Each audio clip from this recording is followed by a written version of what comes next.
Once upon a time, in a great kingdom nestled between emerald mountains and golden plains, there lived a prince named Leontius. He was the only son of King Alaric and Queen Seraphina, rulers of the prosperous land of Elandria. Leontius was admired for his wisdom, courage, and kindness. However, despite his many virtues, he had reached the age of 25 and still had not chosen a bride. Countless noblewomen had been introduced to him at balls, feasts, and court events. All were graceful, some beautiful, many intelligent, but something was always missing. Too often, they spoke in rehearsed tones, offered flattery that rang hollow, or showed more interest in the prince's crown than the man beneath it. Prince Leontius longed for a partner who would love him not for his royal title, but for his heart, his values, and his vision of a just and kind life. So one evening, after another lavish banquet filled with empty conversations and forced laughter, Leontius approached his father and mother with a bold proposal. "I wish to leave the palace in secret," he said. "Let me travel the kingdom as a common man. I will find a wife not by title, but by truth." The king and queen were hesitant. There were dangers in the world, and a prince walking unknown among his people could invite trouble. But seeing the determination in their son's eyes, and trusting in his wisdom, they reluctantly agreed. They gave him a month's time and the service of one loyal guard, disguised as a traveling companion. With a trimmed beard, simple clothes, and the name Leo, the prince set off on horseback across the kingdom. For weeks, Leo traveled from village to village. He worked odd jobs, helped repair fences, harvested crops, and listened to the stories of peasants and tradespeople. In every town, he met women of all kinds, friendly, fierce, shy, clever, bold, but none who stirred his heart the way he hoped. Until he arrived in the village of Almswood. It was a quiet place nestled between two rivers, where laughter came easy and work was shared. There, he found lodging at a humble inn owned by a widow and her daughter, Ilara. Ilara was unlike any woman Leo had ever met. She was not overly graceful or extravagantly dressed. Her hair was always in a braid, her hands calloused from working the fields and helping in the kitchen. But she moved with purpose, spoke with honesty, and laughed with genuine joy. She helped the poor without boasting, argued with her mother about the price of flour, and read poetry by candlelight when the inn was quiet. Leo found himself staying longer than he planned. He worked alongside Ilara, mending fences, carrying sacks of grain, washing dishes after supper. Slowly they talked.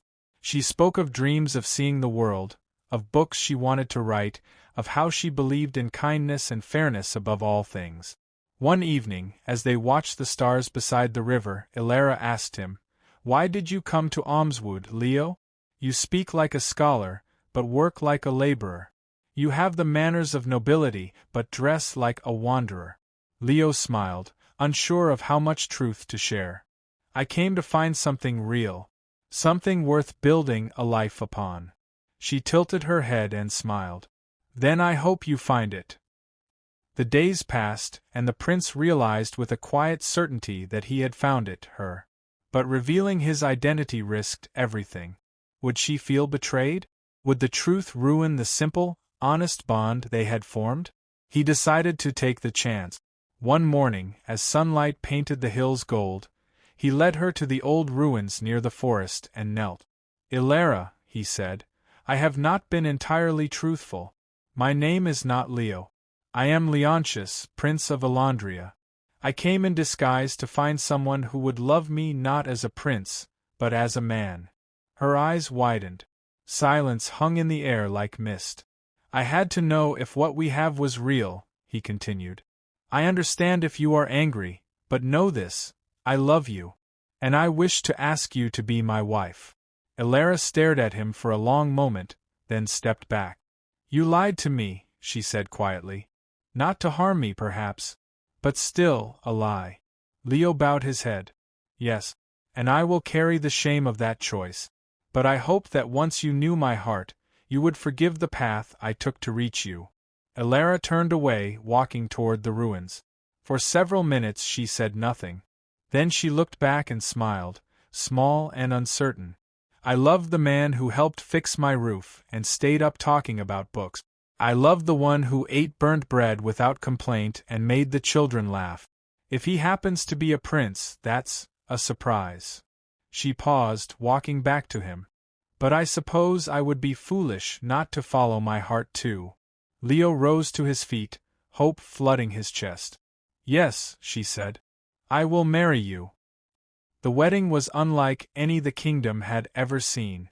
Royal guests and villagers alike gathered to celebrate a love born not of arrangement or ambition, but of honesty, service, and shared dreams.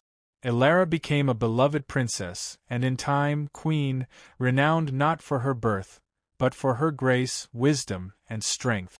And as for Prince Leontius, he never again doubted the path he had taken. For in his journey through simplicity, he had found a love richer than any crown could bestow. It had been 2 years since the humble wedding of Prince Leontius and Elara of Almswood. In that time, Elandria had changed, subtly but surely. Elara, now Princess Elara of Elandria, had brought a fresh breath to the court. She spoke plainly in meetings, asked hard questions, and insisted on visiting villages regularly. Her past as an innkeeper's daughter wasn't something she hid. In fact, she wore it like armor. Some nobles whispered behind fans and goblets that she was too forward, too common, too curious. But the people loved her, truly loved her. Where Leontius had once inspired respect, Elara evoked trust. She remembered names. She listened. And when she didn't know something, she said so. But not everyone welcomed the change. The royal council, 12 men and women who had served the crown for decades, grew increasingly uncomfortable.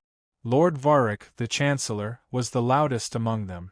She may be kind, Your Majesty, he told King Alaric behind closed doors, but she is shifting the foundations of this court. Traditions are not broken for sentiment. She is not breaking tradition, King Alaric replied. She is reshaping it, as every good ruler must. Still, Varric and his allies began weaving quiet dissent, questioning Elara's reforms, delaying proposals, hinting at instability. Then, one fateful winter, the old king fell gravely ill. Elara and Leontius sat beside his bed as he took his final breath. With a trembling smile, King Alaric placed his hand over his son's and whispered, "Rule with courage and love." A week later, Leontius was crowned king of Elandria. By his side stood Elara, now queen. The court cheered. The people wept with joy. And the whispers of rebellion grew louder in shadowed halls.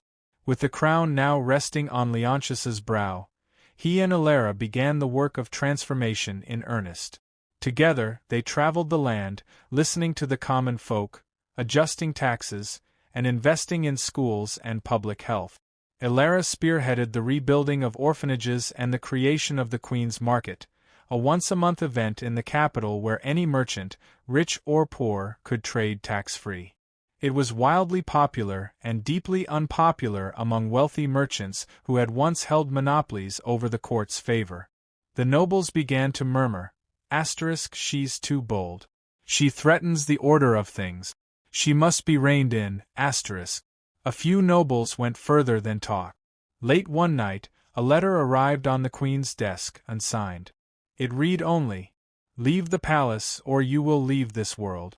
Leontius was furious. He doubled the palace guard, began a quiet investigation, and demanded the council be called the next morning. But Elara calmly placed her hand on his. "No," she said. "Not with fear. Not with force. Let them see I will not run." She insisted on appearing in public the next day, walking through the palace courtyard, speaking to the townsfolk, accompanied only by a few guards. And it was there, in front of hundreds, that a shadow moved from the crowd. A man lunged. Steel flashed. Elara turned just in time, but the dagger never reached her. Leontius, faster than anyone thought possible, had thrown himself between her and the blade. The dagger caught his arm. The crowd erupted. The attacker was seized. And the people, now face to face with what their king and queen were willing to sacrifice for each other, stood united. That night, Ilara sat beside Leontius's bed as the royal physician stitched his wound. Her hands trembled, though she did not weep. "I asked you not to walk beside me," she whispered. "And I said I would never leave your side," he replied, smiling through the pain. The man who had attacked was no stranger. He was the son of a powerful noble, one of Varric's known allies. The council convened in haste, and for once Ilara spoke with fury. "You claim to serve this crown," she said to the council. "Then serve it. Stand for justice. Or step aside and let those who love this kingdom lead it." The court was silent. One by one, voices rose in Ilara's defense. Newer council members, reformers, and even a few old nobles who had grown to admire her. Varric, isolated and exposed, was removed from his post. For the first time in a century, the old guard was broken.